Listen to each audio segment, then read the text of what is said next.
Olá, tudo bem? Nosso canal é Seu Direito de Pensar e aqui nós procuramos fazer poesia, reflexões sobre política, direito, justiça.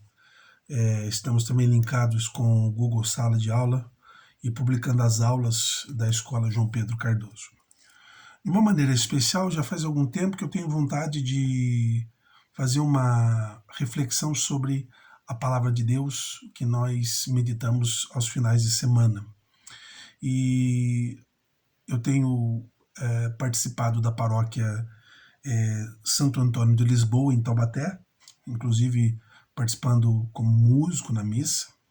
E tem sido para mim momentos assim, muita acolhida da comunidade. Eu fiquei também no tempo que não havia participação do povo, desde abril, né, com o Luiz me acolhendo, o padre Luciano, meu compadre, meu amigo, meu irmão, e a comunidade de uma forma geral agora. E tenho não só o padre Luciano, o padre Gustavo também, que está lá como vigário, ele é reitor do seminário. Eu tenho feito boas reflexões, ouvido também o Evangelho e olhado para aquela comunidade na sua simplicidade de franciscana, né, como o padroeiro Antônio, e é preciso dar o braço torcer, que o coração se sente muito tocado.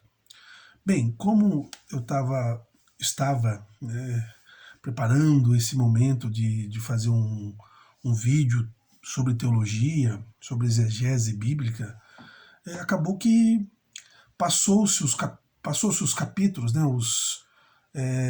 os recortes do capítulo 18, onde Mateus ensina a ser comunidade cristã, ser comunidade, melhor dizendo, também de Jesus, né, uma comunidade de Jesus, uma comunidade jesuana, e entrou o capítulo 20. Foi lido ontem, e eu espero que vocês possam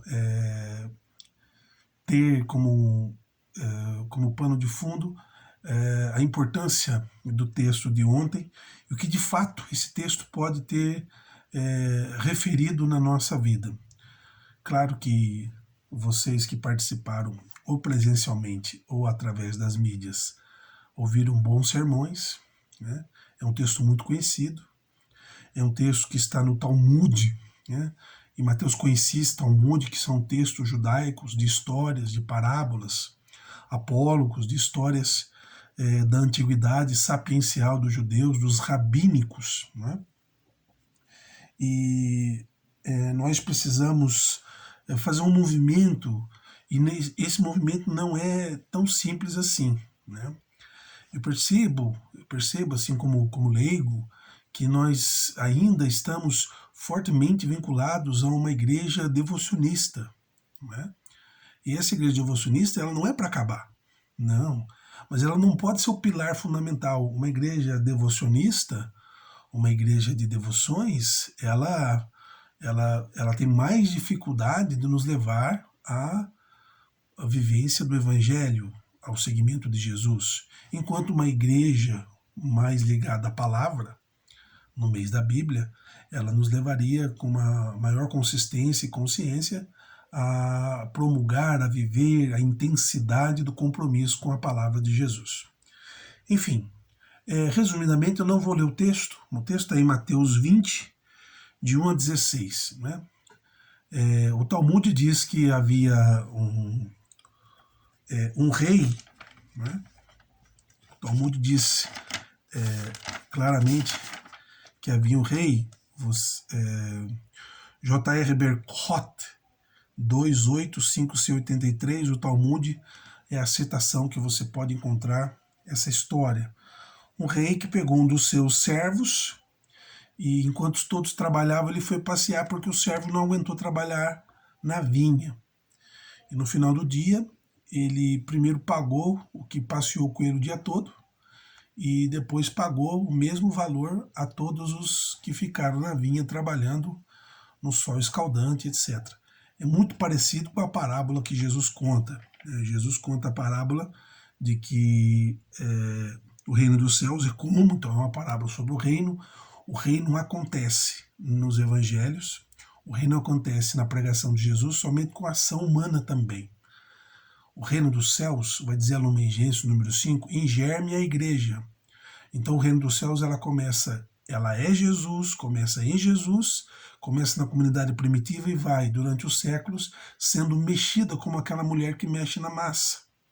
E ele vai acontecer na medida em que todos nós colocarmos o nosso trabalho à disposição para que ele aconteça, e aconteça para libertar o mundo da morte, para libertar o mundo do pecado, para libertar o mundo da injustiça, para libertar o mundo da desigualdade, para que não haja mais nenhum inocente na cruz, para que todos possam viver a integridade do reino dos céus. Enfim, então nós sabemos que o patrão da parábola, ele convida alguém, depois ele sai pela manhã, sai às 9, né? Está ao fim da tarde, ao meio-dia, ao anoitecer, né? E ele faz o pagamento. O que ele combina? Então, a primeira coisa que eu pensei em partilhar com vocês é que ele combinou uma moeda de prata, né? Você já percebeu que na Bíblia há algumas designações para valores monetários? Por exemplo, as primeiras colocações sobre valores monetários é o dracma, depois nós temos o duodracma, o stater, o óbulo, que é 1/6 de dracma, e o calco. São moedas que fazem parte da questão monetária, né, na Bíblia. Especificamente nos evangelhos, nós vamos ter o denário, né, um denário, nós vamos ter os sesterço, que é 1/4 de denário, o dupôndio, que é 1/8 de denário, o as, que é 1/16 de denário, o semis, que é 1/32 de denário, o quadrante, que é 1/64 de denário, e o lepton, que é 1/128 de denário. Então, o primeiro momento em que o texto apresenta para nós, a gente tem que entender que aquela moeda de prata, ela representa um dia de trabalho no período de Jesus, no tempo de Jesus. Então, o trabalhador, ele recebia essa moeda, né, esse denário. Na verdade, essa moeda de prata é 1 denário, né? Então, se ele, que começou de manhã, ganhasse 1 denário, a sugestão da época é que essas outras divisões que já foram citadas, sesterço, dupôndio, as, semis, quadrante, lepton, fossem pagas para quem fosse chegando e trabalhando menos. Essa é a lógica humana, a lógica do capitalismo, a lógica da meritocracia, a lógica que eu também tenho, que cada um de nós temos, né? Quando você é contratado, você ganha por hora aula. Eu ganho por hora aula, eu ganho por hora trabalhada. Você também deve ganhar por hora trabalhada. E isso se chama justiça retributiva. Dar a cada um aquilo que lhe pertence. Se você trabalhou tantas horas, lhe pertence, pelo número de horas que você trabalha, o valor da hora combinado em contrato, né? Bem, mas o texto de Mateus 21:16, ele trata então, portanto, de 1 denário que o patrão combinou com o trabalhador. Esse 1 denário, como eu já disse, ele representa um dia de salário de trabalho no tempo de Jesus, uma moeda de prata, né? Bem, essa moeda do denário, ela aparece também em outros textos do Evangelho, né? É mais comum aparecer o denário do que as dracmas, né? Ou as divisões do denário do que as divisões das dracmas. Por exemplo, em Marcos 12:13, né? Se vocês procurarem na internet, vocês vão ver que a moeda do denário, ela tem, de um lado, a figura de César Augusto, portanto ela é uma moeda do império, portanto ela representa, de certa forma, a desigualdade, a injustiça, tudo que o império representa. Eu estou politizando o evangelho? Não estou politizando o evangelho, né? Eu não estou fazendo uma análise marxista do evangelho. Vamos ao texto, Marcos 12:13, o que Jesus diz? Do outro lado da moeda, você encontra a figura da deusa paz sentada.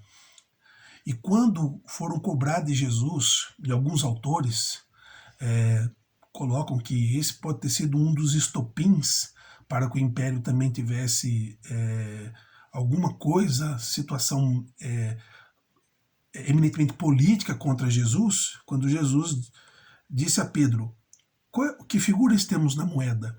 A figura de César. Então Jesus responde: dai a César o que é de César e dai a Deus o que é de Deus. O que isso significa? Significa que a moeda, o denário, o dinheiro sujo, às vezes roubado, às vezes fruto de corrupção, isso é do governo.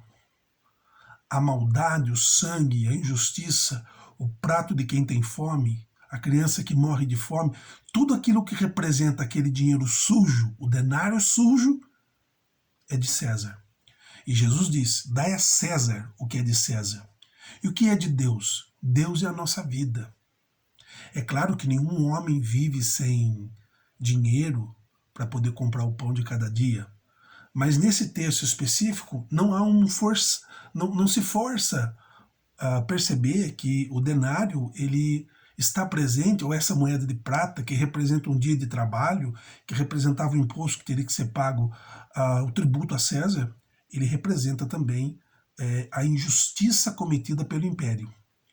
Não há na história, né, pelo menos equiparadamente, um dos impérios mais sanguinários que crucificavam as pessoas, né?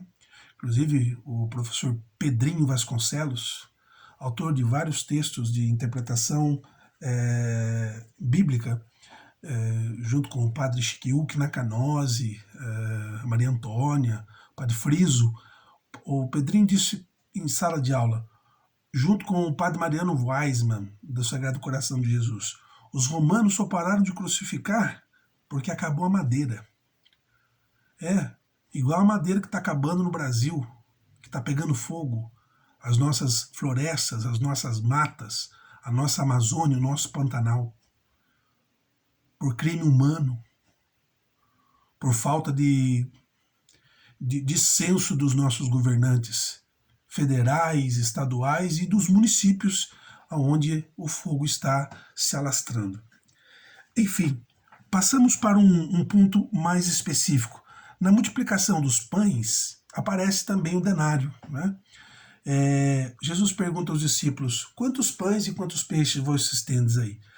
5 pães e 2 peixes. E há outras traduções de acordo com a primeira e segunda multiplicação.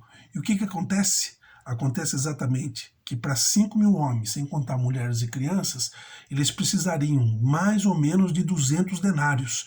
Isso está no texto, né? Lucas 7,41.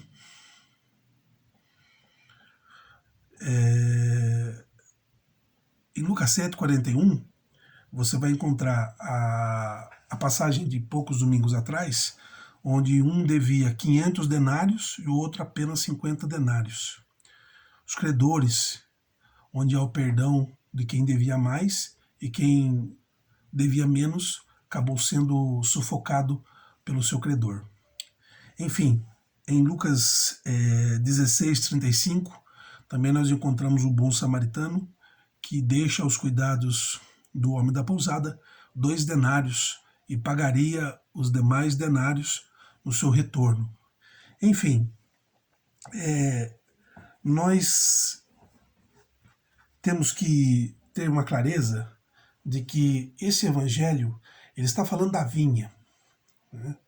E é um tema veterotestamentário. A vinha do Senhor é a casa de Israel. Nós temos esse tema em Isaías 5, no Salmo 80. Né? A vinha representa a casa de Israel. Né? E o dia todo, o dia inteiro, representa os judeus, que trabalharam, que acolheram, que possibilitaram a revelação de Deus, desde Abraão, passando pelo Sinai, pelo Horebe, pelo compromisso da renovação da aliança de Josué, pela longa tradição profética e sapiencial, e por esse encontro que se dá no útero de Maria, entre o Antigo e o Novo Testamento através da encarnação de Jesus. Então, quem trabalha o dia inteiro? Quem trabalha o dia inteiro são os judeus. E para Mateus, no Evangelho de Mateus, primeiro são os judeus, depois os outros. Você vai encontrar isso em Marcos 7:27, vai encontrar isso em Romanos 1:16, Romanos 2:9. Quer dizer, e no Evangelho de Mateus, você vai lendo, você vai encontrando. Eu vim primeiro para as ovelhas da casa de Israel.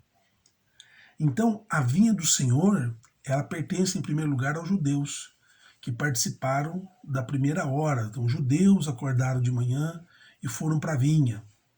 Judeus às 9 da manhã, os judeus ao meio-dia, os judeus, né, à tarde. E no finalzinho do dia chegam então os Goim.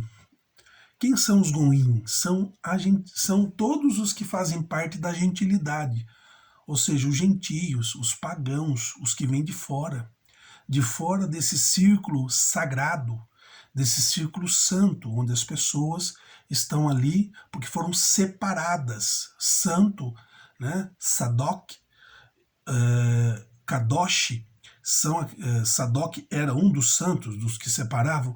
Kadosh são os separados. Então, por que uma pessoa é chamada de santo? Porque ela é separada do pecado, separada da corrupção, separada da vida errônea, separada das depravações, separadas dos privilégios. Ela é junto, ela é com os pobres, com os bem-aventurados pela paz, os mansos com os coxos. Ela anuncia o ano da graça de Jesus, conforme Lucas 4, 16, 20. E mais, né, para Mateus, que conhece o Talmud, onde o rei sai com aquele amigo, o antigo Israel, e vai passear enquanto os outros povos, as apalpadelas, tentam encontrar o caminho de Deus, é um pagão, né, vai dizer um Talmud, e Mateus conhece essa citação. Um pagão que retorna a Deus é maior do que um sumo sacerdote. E quem é o sumo sacerdote no templo? O sumo sacerdote é aquele que entra no Santo dos Santos, que tem contato com a Torá, com a lei, com a revelação, com a arca. Então, aí fica um pouco mais claro a gente entender o final do Evangelho. Quando aqueles que trabalharam o dia todo, então Mateus está querendo dizer para a comunidade de Israel, vocês que trabalharam o dia todo, o que eu combinei com vocês? Então, assim, o senso de justiça de Israel, se nós lermos o Antigo Testamento, e o Antigo Testamento é lido ao derredor pelas igrejas evangélicas, e nós, ao pé da letra, nós desconhecemos que o Deus que fala no Antigo Testamento possa ser o Abá de Jesus. Por quê? Porque o Deus do Antigo Testamento é um Deus ciumento, é um Deus antropomorfizado. Então não dá para interpretar o Antigo Testamento sem Jesus. Se você vai num texto do Antigo Testamento sem Jesus interpretar a fala de Deus, você vai cometer um erro. Você vai ser desonesto com a exegese cristã. Nós cristãos só vamos entender um Deus enraivecido no Antigo Testamento se passar pela amorosidade de Jesus. Então, só vamos entender essa lógica, essa justiça, essa ótica de Deus que paga o das 6 da manhã e o das 6 da tarde com uma moeda de prata, com um denário, se você entender a lógica de Jesus. Alguns conservadores, eu vejo em suas pregações, até mesmo baseado em Santo Agostinho, baseado em Santo Tomás de Aquino, para dizer dois referenciais da patrística e da escolástica, mas também outros santos que são recortados algumas ideias dos pensamentos ou dos padres apostólicos, da patrologia latina, grega, enfim, seja do que for, eles acabam entendendo que a justiça de Deus é uma antípoda da misericórdia, e não é. A justiça de Deus, ela, em certo sentido, tecnicamente ou teoricamente disposta na Suma Teológica, ela tem as suas divisões conotativas, dedutivas, distributivas, dar a cada um segundo o seu mérito. Né? Isso é bem veterotestamentário e está presente em Mateus 25 no juízo. Deus separará os da esquerda da direita e retribuirá a cada um conforme as suas obras. Então nós temos aqui um problema maior do que a justiça e a misericórdia. Nós temos aqui uma situação da graça. É pela graça de Deus ou é uma noção de graça que está subtendida no texto, aonde nós podemos perceber que o que entra às 6 e o que entra da manhã e o que entra às 18 horas vai receber o denário. É importante estar em pé e estar atento na hora do acerto de conta. Porque senão o patrão vai embora, você passa o final de semana sem dinheiro. Entenda seu final de semana como a sua salvação. Não há nada mais gostoso que um final de semana, pelo menos com um pouco de dinheiro para o trabalhador. Para ele comprar alguma coisa, para ele se divertir, comer uma mistura diferente, não é verdade? Com Deus é a mesma coisa. Então, na hora do acerto do denário, é preciso que todos estejam ali. E nós não julgamos a Deus porque Ele paga conforme a lógica da graça. Aí eu recebi uma graça de Deus, mas a minha é maior. Qual é o medidor da graça? Como se intensifica a graça? Se você, num certo momento, está no jardim e vê um desabrochar da flor, ou se você tem um filho doente e de repente ele melhora exponencialmente, são duas graças. Então a graça de Deus, ela une a visão de justiça de Deus, que combinou um denário com todo mundo, e foi justo, pagou o que combinou. Deus não é injusto. E ao mesmo tempo a graça une a misericórdia, porque Deus quis, e Israel abriu as suas portas para que Deus aparecesse no amanhecer da revelação. E passou o dia todo junto com Israel. E Deus foi agrupando pessoas, profetas, rabinos, mestres, sábios, para fazer parte da grande vinha, né, que é uma prefiguração do reino. E ao mesmo tempo, essa prefiguração onde não importa ser último nem primeiro ser último, todos vão ter a mesma paga. O denário é a salvação. É a coroa da glória, do qual o livro do Apocalipse diz que nós seremos lavados no sangue de Jesus e estaremos de pé diante do Cordeiro para sermos julgados, no qual a vinha se torna a Nova Jerusalém, a casa dos redimidos. Então é preciso investir nesta interpretação bíblica e entender os meandros da história bíblica para que nós não vivamos somente das devoções. Né? Não vivamos somente das devoções. Precisamos comer da palavra. A palavra também é Eucaristia. E a palavra termina com a caristia da ignorância, que é a pior caristia que existe. A caristia da ignorância dos planos de Deus, a caristia da ignorância de má fé, que dizem que isso e aquilo é coisa que vai contra a palavra de Deus, que não está na Escritura. Então é preciso ler a doutrina social da Igreja, é preciso ler os documentos do Concílio Vaticano II, é preciso ler o Catecismo da Igreja Católica. Você que é irmão evangélico que está assistindo, é preciso ler a Escritura, é preciso ler os referenciais bons que vocês têm, para que nós juntos, né, saiamos dessa teologia medíocre de que Deus me dá só bens materiais, de que na tua igreja não trata do tema da dor, do sofrimento, da discórdia, do perdão, desse momento de solidariedade. Eu vi uma notícia hoje de uma bispa pedindo para você pegar dinheiro emprestado para dar de dízimo. Não faça isso. Deus não quer isso. Então é importante, nesse momento da nossa vida, a parábola, a conclusão do estudo que eu fiz, da Lexio, é que a parábola mostra como termina com a desigualdade. Deus ensina como terminar com a desigualdade. O Brasil tem mais de 13,6 milhões de desempregados. Mais de 6 milhões, dados de 2019, na linha da pobreza e da miséria, 5,1 milhões na linha da miséria, 6,1 milhões, então dá quase 11 milhões de brasileiros, além de desempregados, de subempregos, de lacerados, marginalizados, esquecidos. Como terminar com a desigualdade? O evangelho não tem a ver com isso? Deus não quer somente a alma, Deus quer o corpo inteiro, Deus quer a pessoa. Nós, segundo Tomás de Aquino, segundo a doutrina social da igreja, segundo o catecismo da igreja católica, somos corpo, alma e espírito.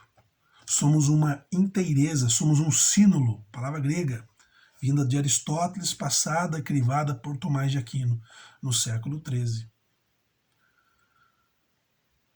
É claro que a morte e o pecado, elas se desprendem nos dois lados do braço de Jesus crucificado, que fez o derradeiro sacrifício para nos salvar. Mas não só isso, em todo o sangue que cai do corpo de Jesus, em cada corte do seu corpo, está presente, historicamente, todas as maldades humanas, todas as mazelas e misérias que os seres humanos passam. De todos os tempos, de todas as raças, em qualquer tempo histórico. Então, a parábola mostra como acabar com a desigualdade. Deus ensinou. É missão de cada um de nós. É missão da igreja. Mostrar que a graça de Deus, a lógica de Deus, o amor de Deus supera uma justiça humana, uma justiça distributiva, uma justiça meritocrática, uma justiça de hierarquia, porque todos somos irmãos. Agostinho estará no céu conosco, Tomás de Aquino também, São João Crisóstomo, Clemente Romano, todos os homens bons do nosso tempo. E eu não me atrevo a dizer quem não vai estar, porque isso depende da misericórdia de Deus e do juízo da consciência da pessoa no ato da sua morte. Outros fazem, eu não faço. Mas eu arrisco a dizer quem está. E muitos, milhares de anônimos que viveram a sua vida sob a ótica da vinha de Deus, do qual todos fazem parte. Vem, entra na roda também, você também é importante, já cantava Sebes. Então, que esse texto de Mateus 21:16, da vinha, do trabalhador que é contratado, que é figura de Israel, e os mais tarde, figura dos gentios, todos eles são tratados com dignidade diante de Deus. Os de ontem, os nossos irmãos, pais da fé, nós hoje e as próximas gerações serão tratadas com a mesma medida da graça de Deus, da sua justiça, que é distinta da nossa, e da sua misericórdia. Um abraço.